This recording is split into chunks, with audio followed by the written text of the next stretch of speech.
Bagi saya sebagai orang Sunda, saya merasa martabat saya direndahkan.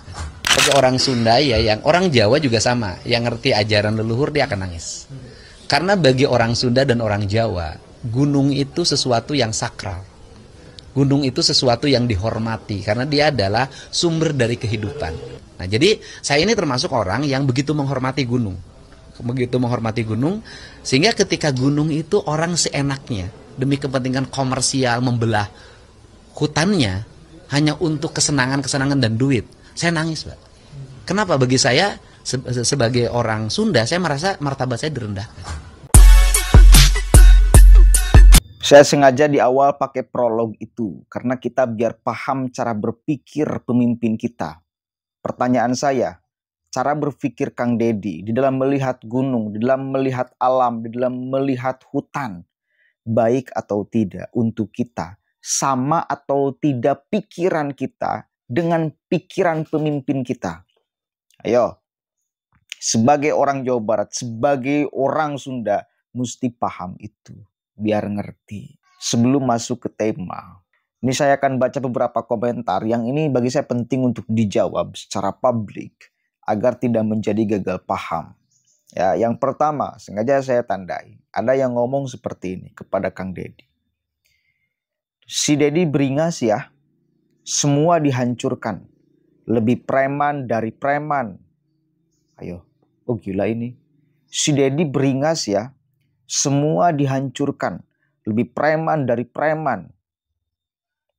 Apa yang semua dihancurkan itu?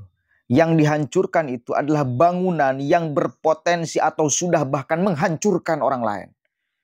Bahkan menghilangkan nyawa orang lain. Harus digaris bawah itu.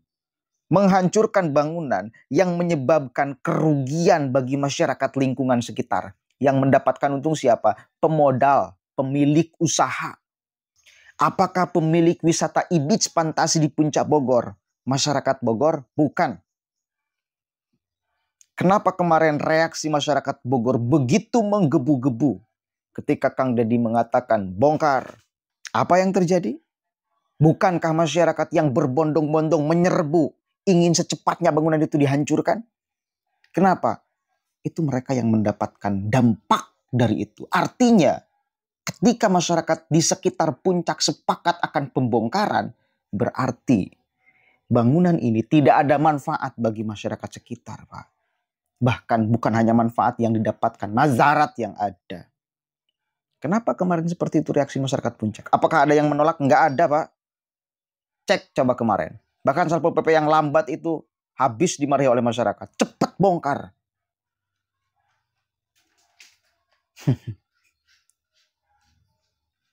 Para pekerja kasihan berhenti bekerja. Kemarin itu udah jelas dikatakan oleh Kang Deddy yang bekerja di e-beach Fantasi, yang kuli-kulinya itu langsung disuruh nanam pohon untuk reboisasi, untuk pengembalian puncak ke areal hijau. Ada beberapa operatornya dan lain sebagainya yang mungkin sekarang kehilangan pekerjaan. Tapi bukan kehilangan pekerjaan, dianya yang tidak mau bekerja. Kalau mau bekerja ikut nanam pohon mah nggak jadi soal.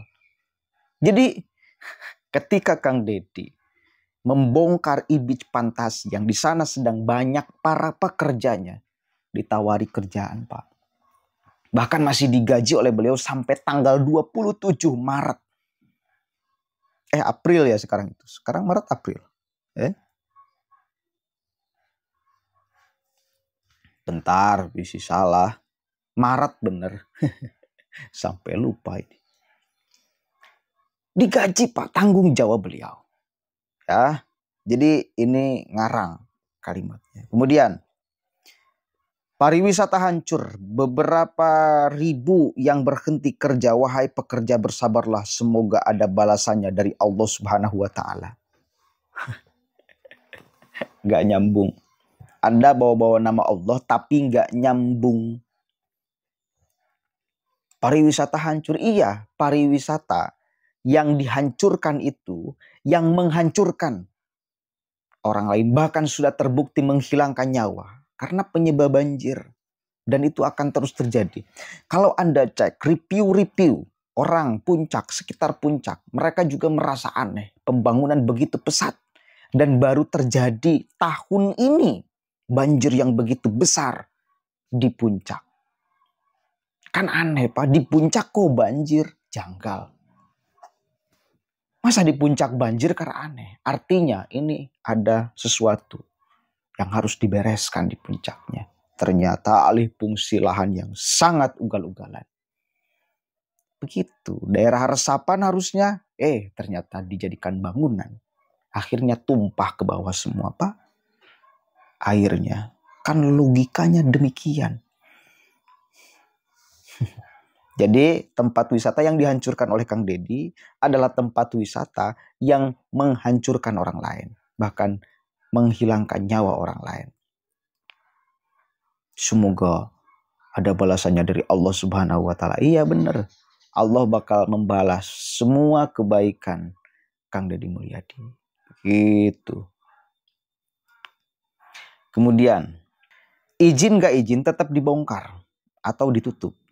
Karena KDM dan RK tidak akur. RK orangnya berpikir modern. KDM terlalu kuno tapi tegas. Bayangkan. Izin atau tanpa izin tetap dibongkar. Tidak seperti itu dong konsepnya. Kalau ada izinnya nggak jadi soal. Kalau tanpa izin apalagi kemudian merusak lingkungan, merusak alam, menyebabkan banjir, menyebabkan nyawa menghilang.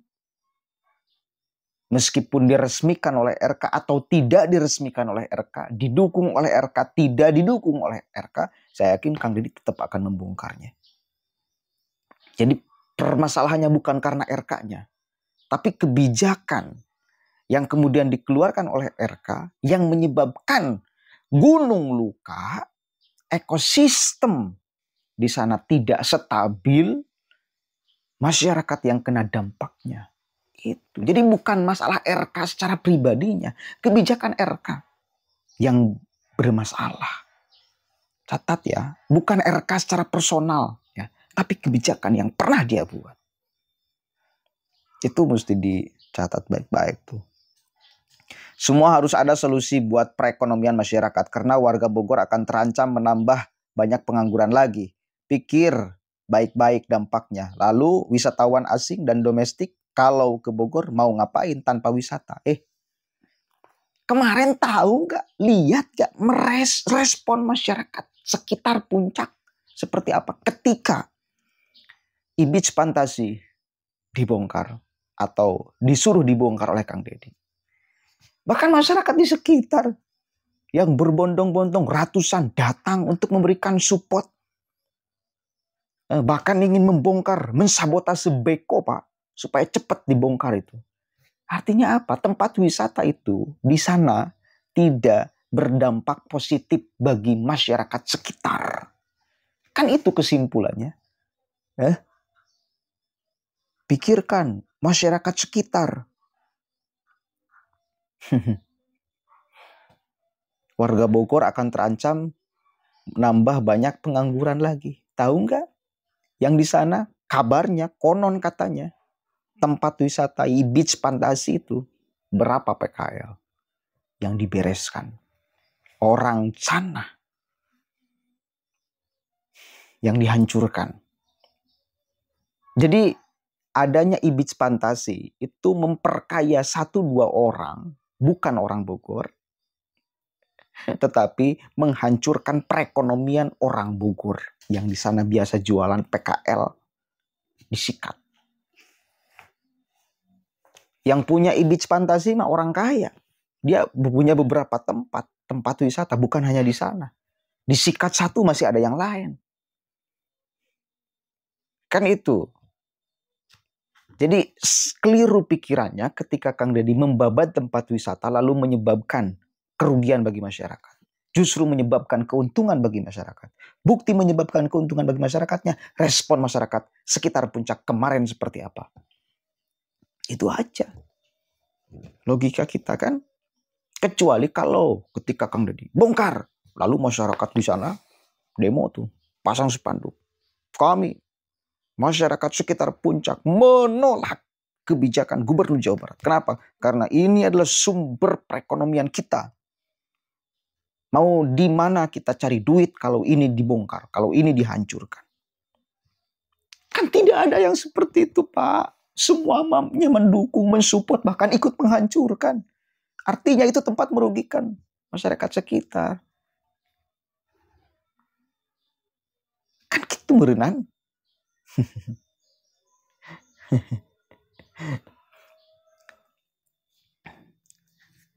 Lalu wisatawan asing dan domestik kalau ke Bogor mau ngapain tanpa wisata?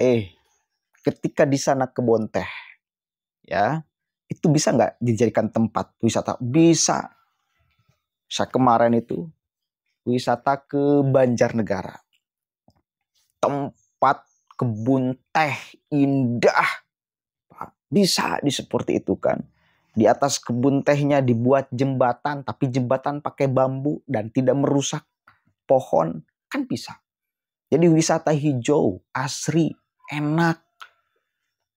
Bukan membuat bangunan yang merusak. Apa namanya, kebun teh. Ada satu lagi nih. Ini yang jadi ujangannya ini nih, komentar yang ini. Saat kamu menyampaikan kebenaran, maka akan menemukan dua reaksi yang berbeda. Orang yang cerdas akan merenung.